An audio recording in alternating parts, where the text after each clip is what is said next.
4 réfugiés ivoiriens pro-Gbagbo, dont l'ex-ministre de la Défense Kadé Bertin, sont arrivés à Abidjan en provenance du Ghana qui accueille quelques 11 000 Ivoiriens ayant fui le pays à l'issue de la crise post-électorale de 2010-2011. Je le dis, je suis prêt à coopérer avec la justice si la justice m'interrogeait sur des situations me concernant. Je pense que pour régler les problèmes, il faut s'impliquer dans le jeu politique. Il faut travailler et il faut s'adresser à ceux qui exercent le pouvoir d'État. Telle est la raison principale pour laquelle je suis venu.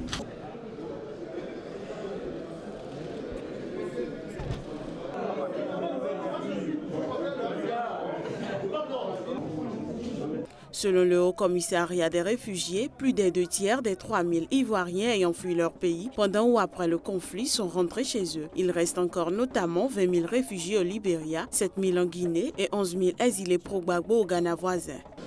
Il n'y a vraiment pas à avoir peur.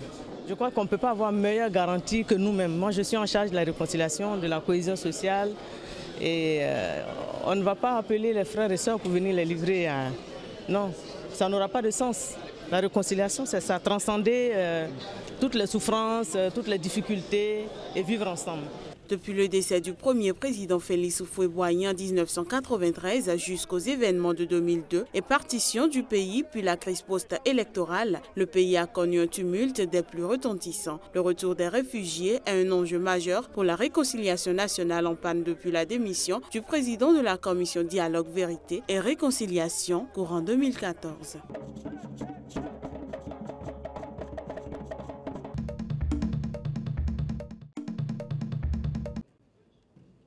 Depuis les attaques de Ouagadougou et de Grand Bassam, les enquêtes progressent. Au Burkina Faso, une cinquantaine de personnes ont été interpellées lors de plusieurs perquisitions. Les autorités font le point.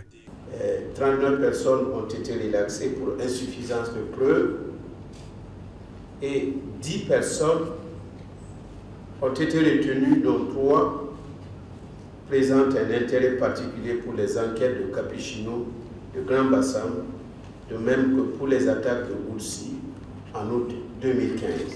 Ils ont été appréhendés avec en leur possession une forte somme d'argent, une ceinture d'explosifs et de grenades.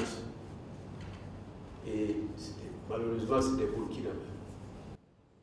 Parmi les personnes interpellées, une femme de nationalité étrangère dont le frère servait de chauffeur principal de la voiture de marque Toyota V8, beaucoup utilisée pour les opérations à la fois au Capuchino et à Grand Bassam. Le frère en question est celui qui conduit le véhicule avant de le remettre au nommé Kunta Dala à Port-Boué, quartier sud de la capitale ivoirienne. En Côte d'Ivoire comme au Burkina Faso, les enquêteurs sont de plus en plus convaincus que c'est le même commando du Capuchino qui a frappé à Grand Bassam.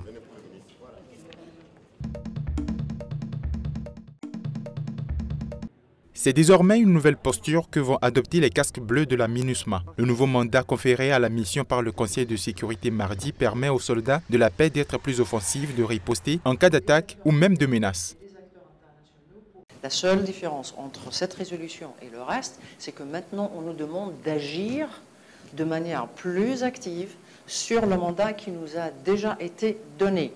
À savoir que quelqu'un qui tire sur nous ou qui tire sur un civil, on lui tire dessus. Voilà. Quelqu'un qui est là-bas et qui menace de tirer, on sait qu'il va tirer, on lui tire dessus. Mais on est à Thessalite, il y a quelqu'un quelque part de l'autre bout du pays, et on sait que c'est des terroristes, c'est pas à la MINUSMA d'aller le chercher. La MINUSMA a désormais pour priorité stratégique d'aider le gouvernement malien à appliquer l'accord de paix conclu il y a un an avec des groupes armés du Nord, à rétablir son autorité sur le Nord et le centre du pays et à organiser des élections crédibles. Dans ce cadre-là, elle est autorisée à utiliser tous les moyens nécessaires pour accomplir son mandat et adopter une position déterminée et ferme.